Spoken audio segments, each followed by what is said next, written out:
Hi, this is Jason Major with Sweaty Hero Comic Bargains, and we are on the letter M out of comic bargains that you can find at the dollar bin and quarter bin. Oh, here we go. Maestro, which is Hulk from the future. I do put these under M because it is his title, and it's not just a Hulk miniseries. And then it's Hulk Maestro World War M in this case. I read this issue of Magneto. I read both issues of Magneto, actually. And they're by Jim DeMatteis. They take place during the New Mutants time period of the 80s. And these were fantastic. This is what X-Men can be like. This is fun X-Men. One of the best X-Men's I've read, not by Chris Claremont, in a long time. And so I highly recommend checking this series out. And also check out some X-Men from the 80s and 90s. They're a lot of fun. But I put this in. But obviously this is Magneto. It's not an X-Men Magneto miniseries, right? I suppose that's another option, is you could put this under X-Men Magneto, being one of the, you could put all the X-Men, all those things that are X-Men adjacent and miniseries under X Miscellaneous, if you want. But that one, Magneto is kind of a main character, so I think that he deserves his own. He deserves to be put under Majestic is Wildstorm's version of Superman. Dan Abnett did this one, and I read this. Is pretty cool. It's very much, if you were to say it was like Superman, I would say the difference is that he's more in space. So Mr. Majestic is more in space in this story than what you would see Superman normally. Normally Superman has, the Daily Planet and everything. So, although they have similar power set, very different characters.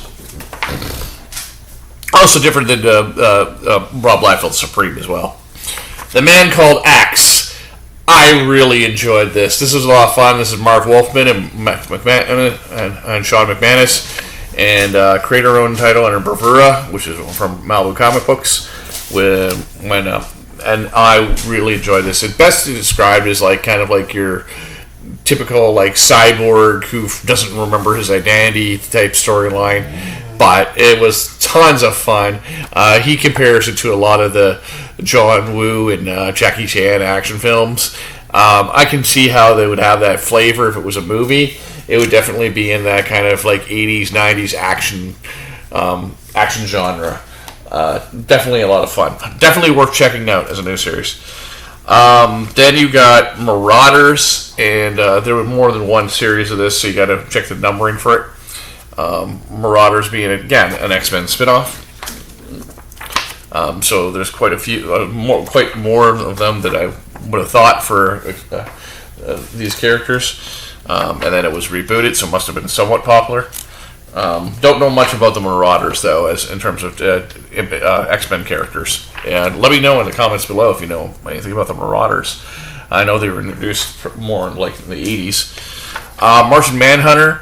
It's unfortunate Martian Manhunter hasn't had his own comic book more. I think there's a lot to be done with Martian Manhunter, both as a comic book character and in the movies.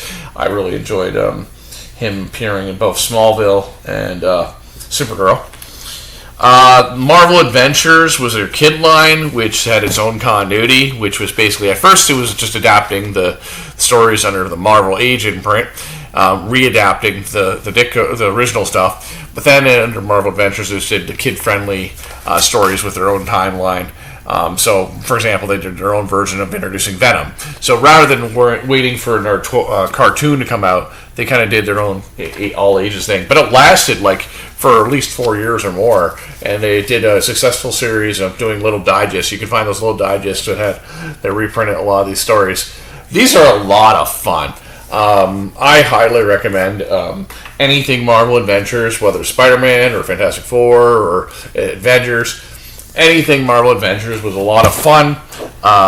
It captured the heart of the Silver Age, but for kids. But it's definitely not just for all ages can enjoy these storylines.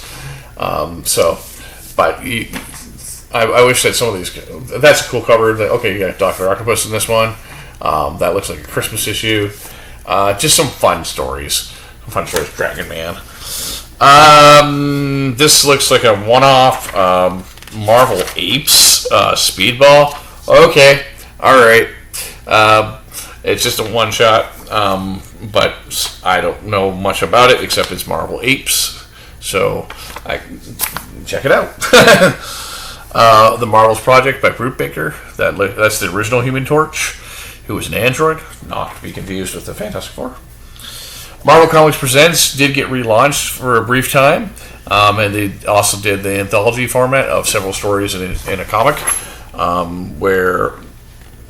but I think these ones are more like, well, no, they're to be continued. So it had several stories in a comic. This one had Wolverine, Mr. Fantastic, and Gorilla Man. Marvel Unleashed miniseries. I think that's a tongue-in-cheek and meant to be a reference to Lockjaw and to different dogs, as opposed to something dramatic. Maverick. I don't know why he's just a cool X-Men adjacent character. I've enjoyed Maverick. Those stories. This is based on a toy line, Mech Strike Monster Hunters, and we have quite a few of these issues. 4 issues, at least 3 of the 4 issue issues. Micronauts from Volume 2. Micronauts is based on a toy line. Then we have Midnight Suns. Notice the spelling S-U-N-S. Boom Studios Power Rangers. And here we have a few that are by Amy Jo Johnson, aka the Print Ranger, doing some stories. So those might be worth checking out. Those might be fun. Get them signed by her, that's for sure. Miles Morales Spider-Man. Mr. Miracle. Monsters Unleashed. Moon Knight with local artist David Finch, who's from the Windsor, Ontario, Canada area.